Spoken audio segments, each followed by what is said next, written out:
बहू तो हमारे जमाने में थी। अरुणा अपने बेटे शिवम की शादी ऐसी लड़की से करवाना चाहती है जो उसके घर में बहू कम काम वाली ज्यादा बनी रहे। एक रोज शिवम अरुणा से कहता है, मम्मी पता है मेरा वो दोस्त रजनीश जो मेरे साथ कॉलेज में पढ़ता था। अरे वही ना जो एक बार घर भी आया था। हाँ वही। पता है उसने भाग कर शादी कर ली। अरुणा के चेहरे की रंगत उड़ जाती है। वो हड़क कर कहती है, भाग कर क्यों शादी की? ऐसी कौन सी आफत आ पड़ी थी? सब रिश्तेदार दोस्तों को बुलाकर शादी करता तो कुछ घट जाता क्या? चली गई ना इज्जत समाज में। अब वो बेचारा क्या करेगा, उसमें उसकी क्या गलती। वो तो बार बार अपनी माँ से बोल ही रहा था मेरी शादी करवा दो, शादी करवा दो, लेकिन वो मानी नहीं। जब देखो अपनी जिद में लगी रहती थी कि इस लड़के से शादी नहीं करनी, प्रेम विवाह नहीं करना। लो अब बेटा भगा कर ले आया तो क्या कर लेगी। इसीलिए कहते हैं ज्यादा पाबंदी नहीं करनी चाहिए। तो क्या किसी को भी उठा कर ले आएगा? माँ बाप की पसंद भी कुछ होती है कि नहीं? ठीक है होती है तो भुगतो, फिर क्यों कहती हो कि इज्जत चली गई। अरुणा का पारा गर्म हो जाता है। वो अपनी ननद को फ़ोन करती है, दीदी अब आप ही बताइए, आजकल के लड़का लड़की इतना ड्रामा करते हैं कि पूछिए मत। सही वक्त पर शादी कर दो तो ठीक रहता है, नहीं तो कब बच्चे क्या करे कौन जानता है भाई। क्या हो गया भाभी, कोई बात है क्या? नहीं दीदी, आप ना बस कोई अच्छी लड़की देखिए अपने शिवम के लिए, गांव की ही देखना। ज़्यादा शहर के चर्चर आ गई तो फिर हो जाएगा। काम तो करेगी नहीं, ऊपर से उसकी 10 नौटंकी झेलो सो अलग। हाँ भाभी, आजकल ना सब वैसी ही आती है, सुनती एक नहीं है। हमारी तरह थोड़ी ना होती है जो पहले मायके में बहू और बाप की सुनती थी, फिर ससुराल में पति और सास की। हाँ दीदी, बात हाथ से निकले उसके पहले ही कुछ करना होगा। अरुणा को इतना परेशान देखकर बृजमोहन उससे कहता है, क्या हुआ जी, चेहरे पर 12 क्यों बजे है? मुझे तो बता सकती हो। आप क्या कर लोगे? आपका बेटा आज मुझसे प्रेम विवाह के भाषण दे रहा था, कहीं अपने दोस्त की तरह किसी को उठा ना ले आए। ठीक है ले ही आएगा तो क्या होगा, रखना उससे है तो वो देखे, तुम क्यों परेशान होती हो? ओहो हो, आप तो कहेंगे ना ये सब मेरे समय में क्यों नहीं याद आया। मेरे भाई ने किसी से प्रेम कर लिया था तो मेरे पापा से बोले थे कि ससुर जी की इज्जत चली जाएगी अगर इसने शादी कर ली तो। अब कहाँ गया आपका वो गुस्सा? बेटे से भी तो बोलिए। वक्त के साथ साथ बदलना पड़ता है। उस वक्त बात कुछ और थी, अभी बात कुछ और है। आप तो ना मुंह ही बंद रखिए। आप सबके सामने कुछ ज़्यादा ही अच्छे बनते हैं, जैसे हम आपको जानते नहीं क्या। अरुणा का दिमाग ऊपर नीचे होने लगता है। वो बस यही सोचती रहती है कि कहीं से कोई गांव की लड़की मिल जाए जो उसके इशारों पे नाचे और उसी से शिवम की शादी करवा दे। वो इधर शिवम को भनक लग जाती है कि उसकी माँ उसके लिए लड़की देख रही है। तब शिवम अरुणा से कहता है, माँ मुझे एक लड़की पसंद है, मैं उसी से ही शादी करूँगा, आप मेरे लिए लड़की मत देखो। ऐसा कैसे तू किसी से भी शादी कर लेगा? ये कोई बात हुई क्या? ठीक है नहीं हुई तो मैं भी रजनीश की तरह ही कुछ करूँगा, फिर मुझसे कुछ मत कहना। अरे नहीं नहीं बेटा, ऐसा कुछ मत करना, मैं हूं ना तेरे साथ, तुझे जिससे शादी करनी है कर। हाँ भाई, आप तो कहेंगे ना, मेरा तो इतना सा पल्लू सरक जाता था तो पूरे घर को सर पर उठा लेते थे, अब कहाँ गया वो रोब। बाप बेटे एक दूसरे को इशारा करते हैं, मानो जैसे कह रहे हो कि अरुणा की तो आदत है, कहने दो जैसे कहना है। बृजमोहन पीहू के घर वालों से बात कर रिश्ता पक्का कर देता है। थक हार के अरुणा को भी रिश्ते के लिए हाँ करना पड़ता है। सगाई वाले दिन दोनों के घर वाले पहली बार एक साथ मिलते हैं। पीहू के घर वाले शिवम के घर वालों की खातिरदारी तो बहुत अच्छे से करते हैं। पीहू का पिता संदीप बृजमोहन से कहता है, समधी जी सब कैसा लग रहा है, कुछ कमी हो तो बता दीजिएगा, मुझसे जितना बन पड़ा मैंने इतने कम वक्त में किया। अरे भाई साहब बहुत है ये, आपने इतना कर दिया और क्या चाहिए, हमें तो बस पीहू चाहिए। अरुणा चिड़चिड़ाकर बृजमोहन से कहती है, क्या इतना किया है? मेरे मायके वालों ने इतने अच्छे से स्वागत किया था आप लोगों का, और यहाँ ना तो किसी ने फूल बरसाए ना ही अभी तक ठंडा पानी के लिए पूछा। अरे किस्मत फूटी थी मेरी जिस दिन ये नालायक पैदा हुआ था। वो हमारी शादी में था, यहाँ बेटे की सगाई है, चुप रहो ना थोड़ी देर, कोई सुन लेगा तो क्या कहेगा। दोनों बाप बेटे को दुनिया की ही पड़ी है। दिन बीतने लगते हैं, सगाई अच्छे से हो जाती है। जब सब खा रहे होते हैं तब लड़की की माँ सीमा अरुणा से कहती है, समधन जी आज से मेरी बेटी आपकी हुई। मेरी पीहू ने आज तक एक गिलास पानी का भी नहीं उठाया। मेरी गुड़िया आज इतनी बड़ी हो गई कि अपने ससुराल जा रही है। पानी भी नहीं उठाया तो क्या करती है दिन भर वो? अपना काम करती है। ऐसा कौन सा काम करती है? अब अपने घर में उसने पानी उठाया हो या ना उठाया हो, हमारे घर की बहुओं को सारे काम करने ही पड़ते हैं। अभी भी टाइम है, शादी में 2 महीने में सब कुछ सिखा देना। पीहू का मुंह बन जाता है। वो धीरे से शिवम से कहती है, शिवम ये क्या है? तुम्हारी माँ मुझसे इतना काम करवाएगी? मेरे आने से पहले ही वो अपने कामों की लिस्ट बनाए रखी है, मैं नहीं सुनने वाली उनकी। अरे रिलैक्स रहो ना, तुम्हें जो करना है करना, माँ तो ऐसी कुछ भी बोलती रहती है। दिन बीतने लगते हैं। 2 महीने बाद शिवम और पीहू की शादी हो जाती है। पीहू पहले से ही मन बनाकर आती है कि अपनी सास की वो एक नहीं चलने देगी। शादी के अगले दिन पीहू नहा धोकर साड़ी पहनकर अपने कमरे में आती है। पीहू को बिना पल्लू के देखकर अरुणा उसके पास भागी भागी जाती है और कहती है, अरे तुम्हारे पापा जी बैठे हैं, पल्लू कहाँ है तुम्हारा? पल्लू लो।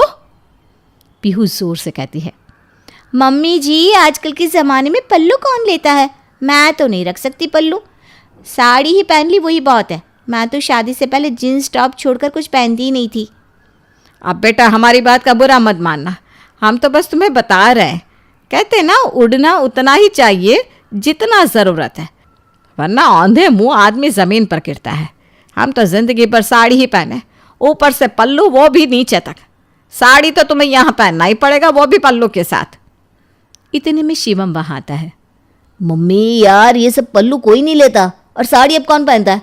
मैंने तो कब से तुम्हें भी कहा है कि सूट पहनने लगो, लेकिन तुम मेरी सुनती कहाँ हो? आज पीहू का पहला दिन है इस घर में और तुम आज ही उसे ये सब सुनाने लगी। उसे भी वक्त चाहिए ना एडजस्ट करने में सबके साथ। बोला जोरू का गुलाम बोला। बेटा कभी माँ की साइड लेने के लिए भी कुछ बोले हो क्या? हैं? आए 2 दिन नहीं हुए बीवी के लिए बोल रहा है। मम्मी ऐसा नहीं है, कोई भी अब साड़ी नहीं पहनता, उससे अच्छा तो सूट ही रहता है। तो अपना काम कर जा कमरे में। पीहू रसोई में चली जाती है और नाश्ता बनाने लगती है। सासू माँ की तो मैं एक नहीं चलने दूंगी। नाश्ते के लिए भला उनसे क्यों पूछूं? मेरा जो मन होगा मैं वही बनाऊंगी। पीहू नाश्ते में इडली और नारियल की चटनी बनाती है और सबको परोसती है। अरे वाह इडली! मुझे ना पीहू नाश्ते में इडली वड़ा बहुत पसंद है। तुरंत हंसते हुए अरुणा कहती है, ये भी तुझे पता नहीं बहू कि कभी भी पहली रसोई में मीठा बनाना पड़ता है? हैं? अब यह भी बोलना पड़ेगा क्या? मम्मी जी ये कहाँ लिखा है कि मीठा खाना ज़रूरी है? आपको और पापा जी को शुगर है ना, और मैं तो मीठे से भागती हूँ। अरे कोई बात नहीं है बहू, जो बना दिया बहुत है। जो मिल जाए वो भगवान का नाम लेकर मैं खा लेता हूँ। थैंक यू पापा जी। बहू तू भी हमारे साथ बैठकर खा ले, थक गई होगी। नहीं पापा जी, मैं अपने कमरे में बैठकर खाऊंगी, आप लोग पहले खा लो। वैसे पापा जी आप ना बहुत अच्छे हो। हर बहू आपके जैसा ही ससुर चाहती है। बहू भी तो बेटी ही होती है। अरुणा बृजमोहन को घूर घूर कर देखती है और मन ही मन सोचती है, तुम चलो कमरे में, तब तुम्हारी खबर लेती हूँ। सब खा पी लेते हैं। पीहू सबके खाने के बाद आराम से अपने कमरे में बैठकर खाती है और फिर सो जाती है। इधर बृजमोहन और शिवम दुकान चले जाते हैं। 1 बजे तक पीहू जब अपने कमरे से नहीं निकलती तो अरुणा उसके कमरे में पहुंच जाती है और पीहू को सोया देख अपने माथे पर हाथ रखकर कहती है, हाय राम, अभी तक सोई पड़ी है। अरे उठ जा बहू, दोपहर का खाना भी तो बनाना है। तेज आवाज से पीहू तमक कर उठती है और कहती है, क्या हुआ मम्मी जी, कोई बात है क्या? बात क्या होगी बहू, अब उठ जा, खाना नहीं बनाना क्या तुझे? मेरी तो हिम्मत नहीं होती थी कभी कि मैं अपनी सास के सामने दिन के वक्त सो जाऊं। अगर तुम्हारी तरह मैं सो गई होती ना तो मेरी सास मुझसे 2 वक्त का खाना छीन लेती। लेकिन अब तो भैया बहू आते ही खुद को मालकिन समझने लगती है। ऐसा कुछ नहीं है मम्मी जी, बहुएं भी इंसान होती है, उन्हें भी अपनी तरह से जीने का हक है। हाँ बहुओं को तो हक है, सास को कोई हक नहीं है ना। ठीक है मैं रसोई में जाती हूँ। रसोई में जा रही हो तो ठीक है, लेकिन खाना क्या बनाना है सास से पूछा जाता है बेटा। मैं हमेशा अपनी सास से पूछे बिना 1 चम्मच तक नहीं हिलाती थी। ठीक है बताइए क्या बनाना है?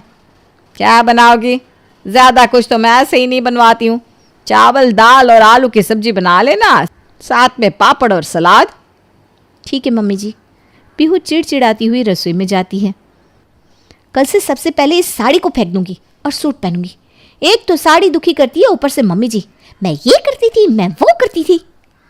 इधर पीहू दोपहर का खाना बनाती है और उधर अरुणा फ़ोन पर लगी पीहू की चुगली करती रहती है।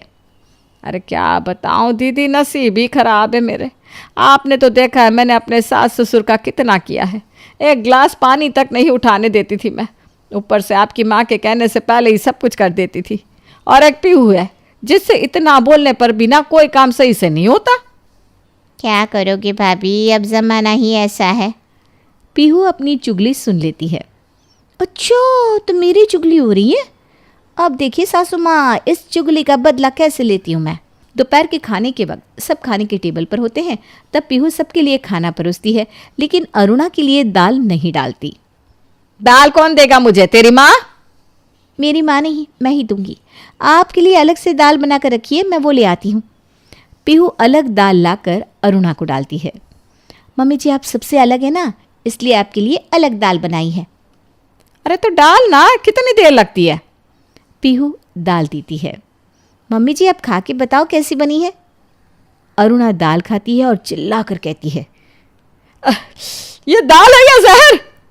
मम्मी जी आप भी इसी तरह सबके कानों में मेरे लिए जहर भरती है ना। तुम इतना जवाब दे रही हो? मैंने कभी अपनी सास को पलट कर कोई जवाब नहीं दिया।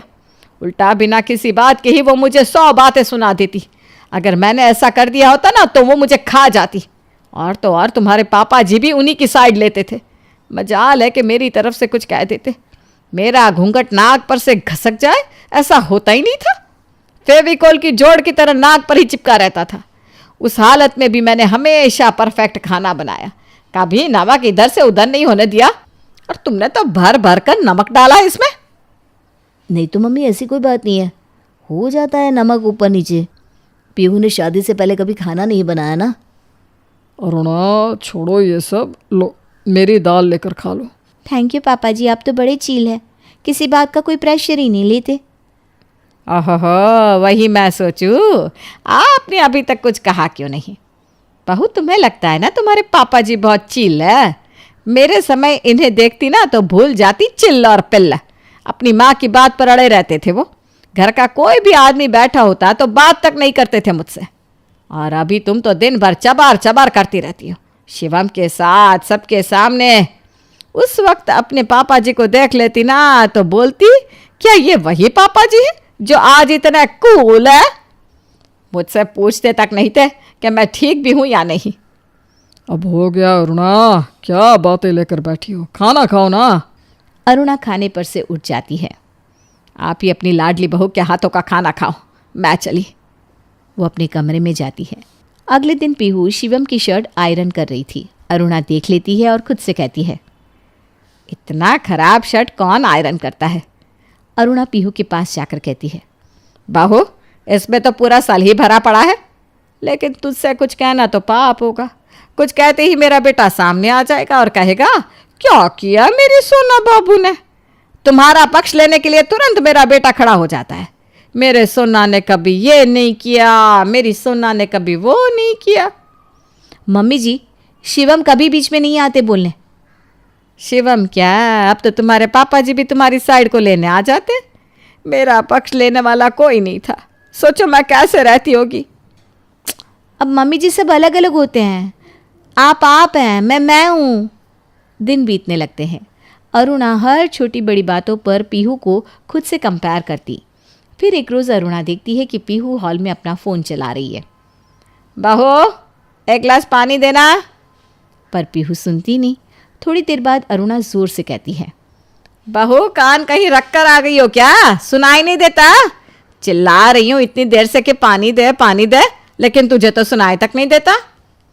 पीहू हड़क कर कहती है, हाँ मम्मी जी अभी लाती हूँ। बाबा रे, आजकल की लड़कियां पूछो मत, जब देखो अपने में लगी रहती है।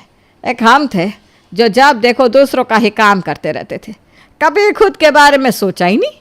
ये तो मैं ही हूँ जो इतना तेरा बर्दाश्त कर रही हूँ। वैसे इस फ़ोन में बहुत तू दिन भर करती क्या रहती है?